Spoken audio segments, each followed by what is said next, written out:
بسم اللہ الرحمن الرحیم۔ السلام علیکم۔ گمشدہ فون۔ رات کے تقریباً 11 بج رہے تھے۔ کراچی کی ایک خاموش گلی میں ہلکی ہلکی بارش ہو رہی تھی۔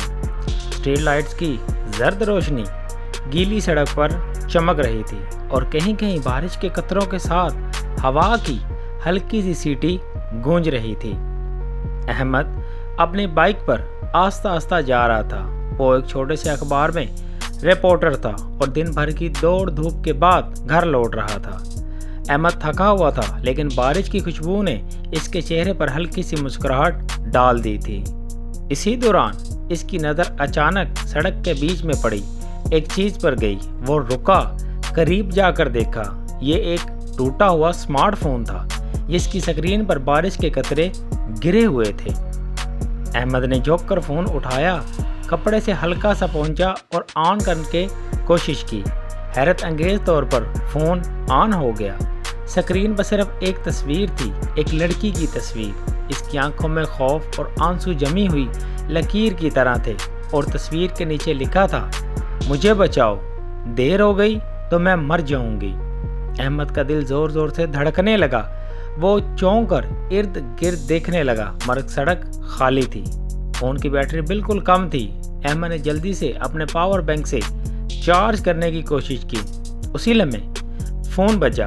Screen per call I D ان نون تھی۔ احمد نے جھجکتے ہوئے کال اٹھائی۔ دوسری طرف چند لمحے خاموشی رہی، پھر ایک بھاری اور سانس پھولتی ہوئی آواز آئی، یہ فون کہاں ملا؟ احمد نے سنجیدگی سے جواب دیا، سڑک پر۔ لیکن آپ کون ہیں؟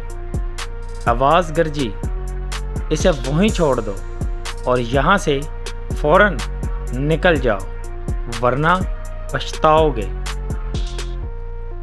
کال فوراً کاٹ دی گئی۔ احمد چند لمحے خاموش رہا، پھر تصویر کو دوبارہ دیکھا۔ یہ لڑکی کون ہے اور کس سے مدد مانگ رہی ہے؟ اس کے دماغ میں سوالات دوڑنے لگے۔ احمد نے فون کی گیلری کھولی۔ حیرت انگیز طور پر اس میں صرف ایک ویڈیو تھی۔ ویڈیو چلائی تو وہی لڑکی نظر آئی۔ سانس پھولی ہوئی تھی، کپڑے میلے اور آنکھوں میں وحشت۔ وہ کپکپاتی آواز میں کہہ رہی تھی، اگر تم یہ دیکھ رہے ہو تو شاید میں زندہ نہ رہوں۔ مجھے پرانے فیکٹری والے گودام سے نکالو، برائے مہربانی جلدی آؤ۔ ویڈیو ختم ہو گئی، لیکن احمد کے ذہن میں خوف اور تجسس دونوں بڑھ گئے۔ احمد نے وہ ویڈیو میں پس منظر دیکھا۔ دیوار پر ایک ٹوٹا ہوا بورڈ جس پر دھندلے الفاظ تھے، کراچی ٹیکسٹائل ملز۔ یہ جگہ اس کے لیے اجنبی نہیں تھی۔ کئی سال پہلے یہ فیکٹری بند ہو چکی تھی اور سننے میں آیا تھا کہ وہاں جرائم پیشہ لوگ چھپتے ہیں۔ بارش اب تیز ہو چکی تھی، لیکن احمد نے ہچکچاتے ہوئے فیصلہ کیا، میں دیکھے بغیر نہیں رہ سکتا۔ وہ بائک موڑ کر پرانی فیکٹری کی طرف چل پڑا۔ فیکٹری کے قریب پہنچ کر وہ بائک سائڈ میں کھڑی کرتا ہے۔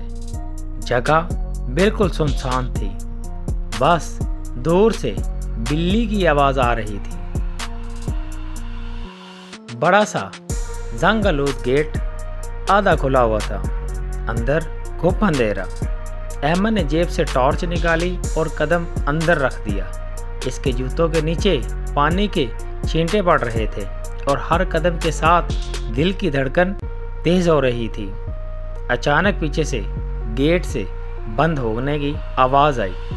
ٹارچ کی روشنی ہلکی سی کانپنے لگی اور اچانک ہال کے کونے سے ایک لال بلب جل اٹھا۔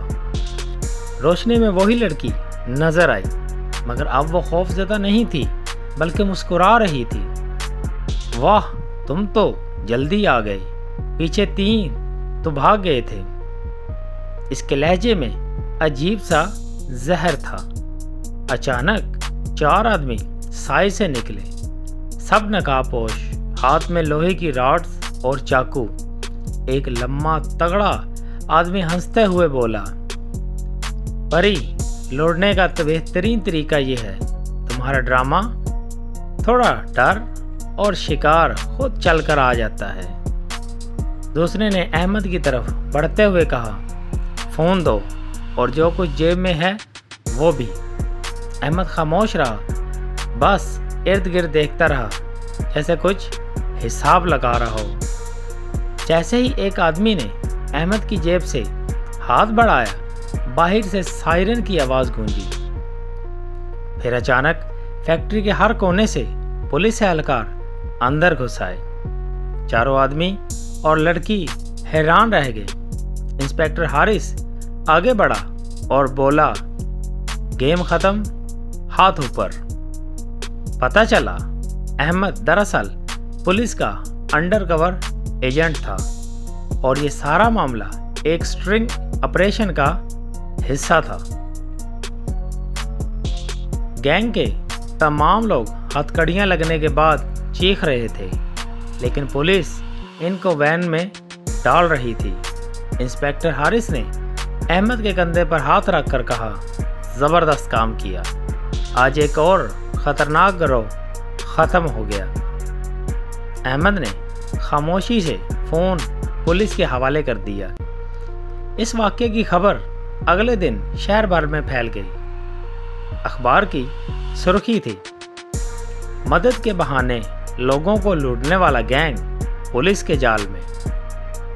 احمد نے سوچا، زندگی میں جو چیز نظر آتی ہے وہ ہمیشہ ویسی نہیں ہوتی۔ کبھی شکاری شکاری نہیں بلکہ شکاریوں کے شکار ہوتے ہیں۔ اگر آپ کو ہماری یہ ویڈیو اچھی لگی ہو تو ہمارے چینل کو لازمی سبسکرائب کیجیے گا۔